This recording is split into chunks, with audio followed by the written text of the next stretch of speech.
Meu nome é Ginara Mexia Souto, eu sou bolsista PIBIC CNPq, estudo na Universidade Estadual de Maringá. Meus orientadores foram os professores doutores Doerte Andrade e Luciene Jimenez.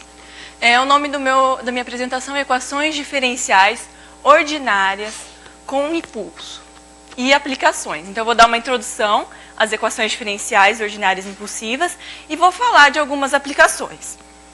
Tá? Então, o que é uma equação diferencial ordinária impulsiva? A equação diferencial impulsiva, ela descreve um processo de evolução, onde há mudanças bruscas de estado, que podemos considerar instantâneas. Essas mudanças são os impulsos, e esses impulsos, eles correspondem às descontinuidades de primeira espécie das suas soluções e de suas derivadas. E, é claro, vai influenciar no comportamento das soluções. Então, num processo de evolução em equações diferenciais ordinárias impulsivas, nós teremos uma equação diferencial ordinária e para cada t teremos subconjuntos m e n de t de um aberto do Rn. E o operador A de t vai levar o m de t, alguém do m de t, em alguém do n de t. Tá? E o processo de evolução vai acontecer da seguinte forma. Então, dada a solução da equação diferencial, com a condição inicial t0, x0. O ponto P de t vai representar tx de t. E ele vai iniciar seu movimento no P de t0, que é t0, x0. E vai mover ao longo da curva integral x igual a x de t. Até o ponto P de t encontrar o conjunto m de t. Nesse instante, nós chamamos de t1. Em T1, o operador A de t, ele vai transferir o ponto M de T1, que está no conjunto M de T1, para o ponto M de T1+, que agora vai pertencer ao conjunto N de T1. O X1 é o operador A de T1 aplicado no X1. X1+ é o operador A de T1 aplicado no X1. Então, o P de t vai continuar percorrendo a curva integral, x igual a x de t, com a condição inicial agora de T1 e x1+, até encontrar novamente o conjunto m de t. Encontrando o conjunto m de t, o operador A de t vai transportar p de t2 em p de t2+. E assim sucessivamente vai acontecendo os impulsos. Note que no nosso sistema, eu estou falando de equações diferenciais ordinárias. Então, eu tenho uma EDO, uma condição inicial, e um operador que transfere um ponto que está num conjunto ao outro ponto. Nós podemos estudar em sistemas diferenciais impulsivos dois tipos. Quando os instantes são prefixados e quando os instantes são variáveis. No caso, a sequência T1, T2, T3, Tn, elas são as sequências de impulso, os momentos de impulso do meu sistema. Tá? Então, o sistema diferencial com tempo prefixado, ele é dado uma sequência de instantes de impulso, T1, T2, Tn. Nós temos que quando não há impulso, a equação diferencial ordinária, e quando há impulso, o ΔX vai ser igual à aplicação I, que é a aplicação que a gente chama impulso. O ΔX é a diferença dos limites laterais de x no instante tk. Tá? E a gente vai assumir sempre que a minha solução é contínua à esquerda. Tá? Então, à esquerda e o impulso vai para a direita. Né? Então, para fixar melhor um sistema diferencial com tempo pré-fixado, nós vamos apresentar esse exemplo. Né? A minha sequência de instantes de impulso é kπ/4. Quando não é impulso, temos EDO x' igual 1 mais x², com a condição inicial x no zero igual a zero. Então, essa EDO, ela tem solução, a solução dela, né, a gente consegue encontrar usando os métodos clássicos, que é tangente de t. E você pode observar que a solução tangente x igual a tangente de t, ela está definida no intervalo menos π/2 e π/2. Mas, quando colocamos impulsos a tempos pré-fixados, nós temos a solução com essa cara. E vamos olhar melhor a curva integral. O que acontece na curva integral? Né? Dada a condição inicial, x0, t0, então vai ser tangente de t até o instante π/4. No instante π sobre 4, ela vai sobre um impulso, que no nosso caso é menos 1, e vai começar com outra condição inicial. X no zero igual a x no π sobre 4 é igual a zero. Tá? E assim sucessivamente, até encontrar novamente outra superfície, outro impulso, instante de impulso. E também nos tempos variáveis.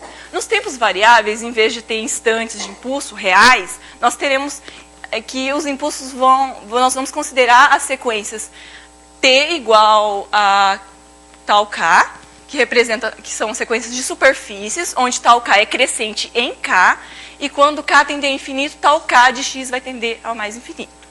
E o sistema diferencial será representado da seguinte forma: quando não é instante de impulso, temos a equação diferencial, e quando teremos o impulso na solução.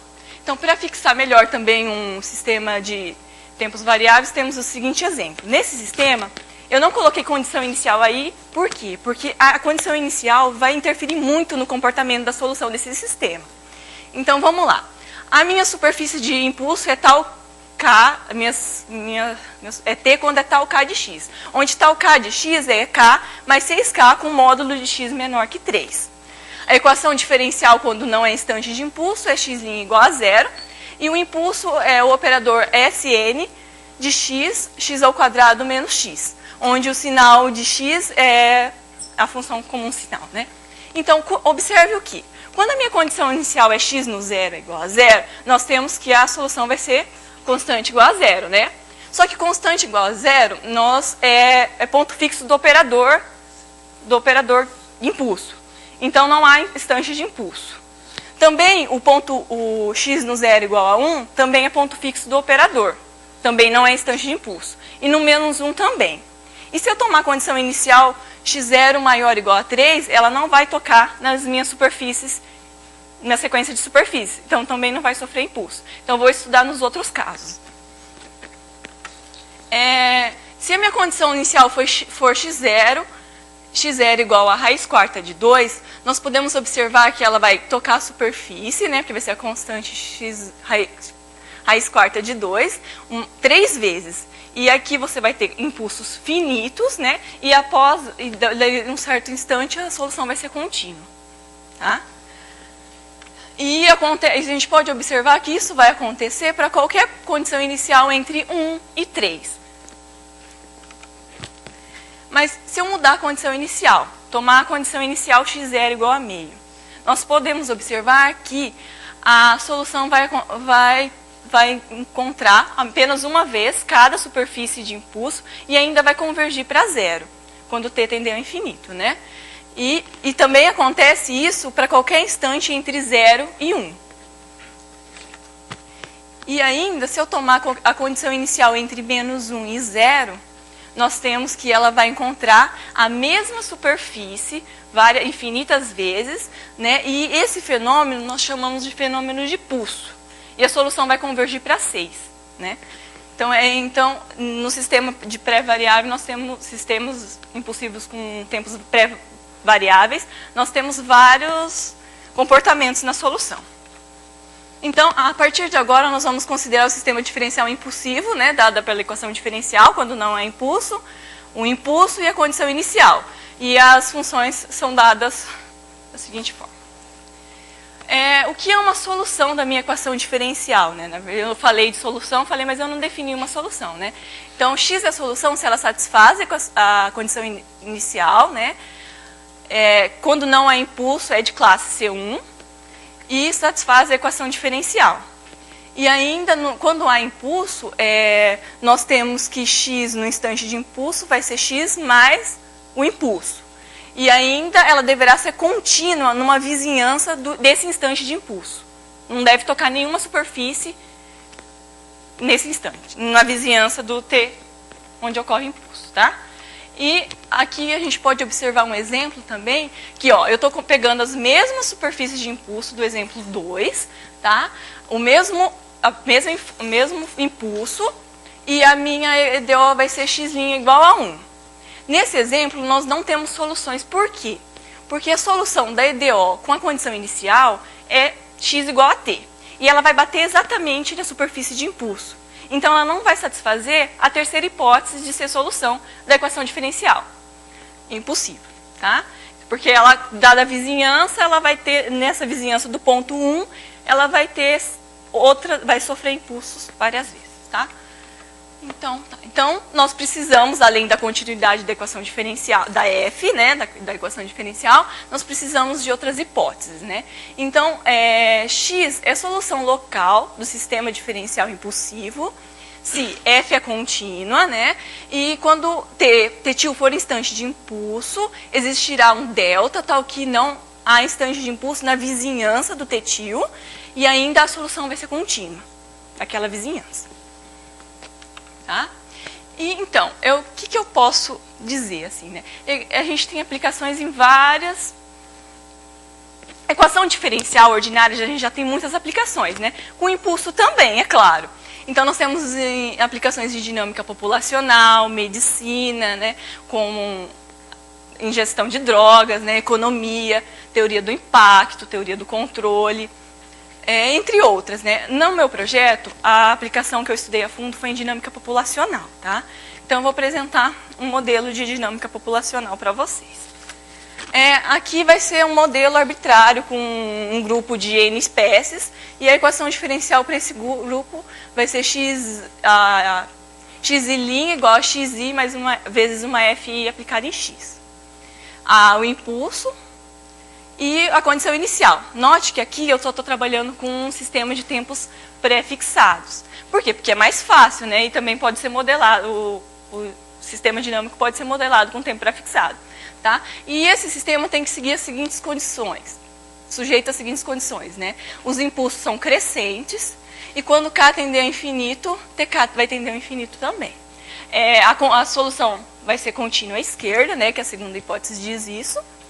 E a f vai ser contínua, então cada coordenada da f também será contínua. E k é contínua para todo tx em R+ cartesiano ômega, onde ômega é o hiperplano positivo, tá? Então, o que o xi representa nesse sistema? Como é sistema de dinâmica populacional, o xi vai ser o crescimento da iésima espécie.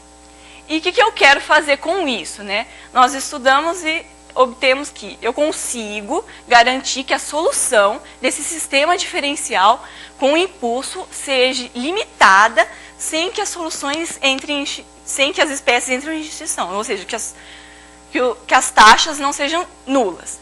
E como que eu vou fazer isso, né? Ou seja, isso daí significa o quê? Que a minha solução é quase permanente. E depois eu vou definir quase permanência mais formal. Então eu consigo obter hipóteses, né? Eu tenho hipóteses sobre os impulsos e usando função de Lyapunov para que esse sistema tenha solução quase permanente. Então, tá. Para isso, vou precisar da classe de algumas funções, né? A primeira classe é as funções de Lyapunov. Então, V é uma função de Lyapunov se ela é contínua de ômega em R+, localmente lipschitziana, e quando x tender à fronteira do ômega, V de x vai tender ao infinito. G é de classe K0, se G é contínua de R+ em R+, se para S maior que 0, G de S vai ser sempre maior que 0, e a outra é G de classe G0, se G for contínua de R+ em R+, e G é estritamente crescente em S, e ainda é recursiva. Tá? Então, vamos lá, definição formal de quase permanência. Então, dada a solução é quase permanente se para cada condição inicial nós temos, existem constantes β1 e β2 que dependem da condição inicial e são positivas, tais que cada coordenada do vetor x, vetor solução, seja limitado por β1 e β2. Tá? E para resolver isso, eu vou precisar de função de Lyapunov. Por quê? A seguinte definição diz o seguinte: x é uma solução uniformemente limitada com respeito à função de Lyapunov se para cada alfa existe beta, que depende de alfa, maior que 0, tal que V aplicada em x é limitada por beta, sempre que V aplicada em x0 é menor que alfa. Tá? Então, nós provamos, né, no projeto que ser limitada com respeito à função de Lyapunov V implica em quase permanência. Então, no próximo teorema, nós conseguimos mostrar que aquele sistema diferencial impulsivo que modela a dinâmica populacional, para aquele sistema vai existir funções C, psiK em K0 e psi em G0, e constantes M1, M2, M3 maiores que zero, sujeito a todas essas condições, né, impostas pela função V, a derivada da V, a diferencial da V e tudo. Então, no sistema 8, a solução vai ser uniformemente limitada com respeito à função de Lyapunov-V, ou seja, a solução vai ser quase permanente. Aí vocês me perguntam assim, que sistema, que modelo de dinâmica populacional isso vai acontecer? Eu vou conseguir todas essas hipóteses.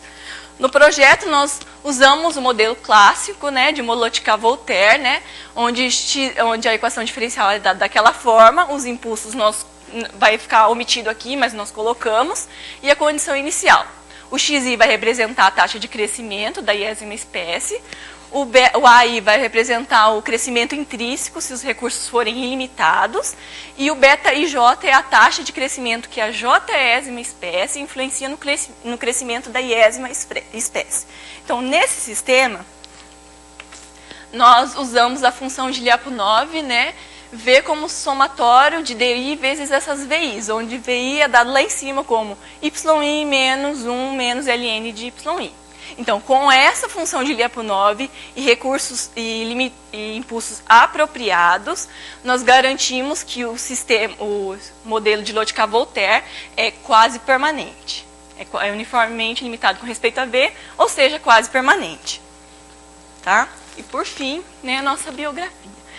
No projeto, nós usamos o livro do Lakshmikantan, Bainov e Siminov, que fala da teoria das equações diferenciais impulsivas, né, que é bem recente, é uma teoria bem recente. E para a parte de aplicação, nós usamos o artigo do Bailin e Liu, que fala da permanência de modelos de grupos populacionais com efeitos impulsivos, que foi publicado em 97. Tá? E só isso.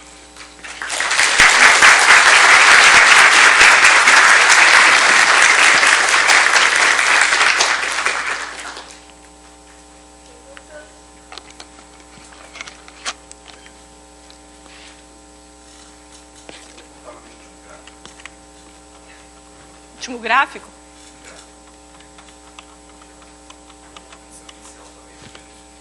Uhum. Não. Essa solução vai tender a 6, mas qualquer condição inicial não. Dado qualquer condição próximo, não. Pode ser que tenha como, mas eu não sei falar como.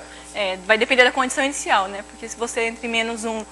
Se você tomar uma condição inicial entre menos 1 e 3, ela vai acontecer a mesma coisa que esse daqui. Ela vai sofrer impulsos finitos.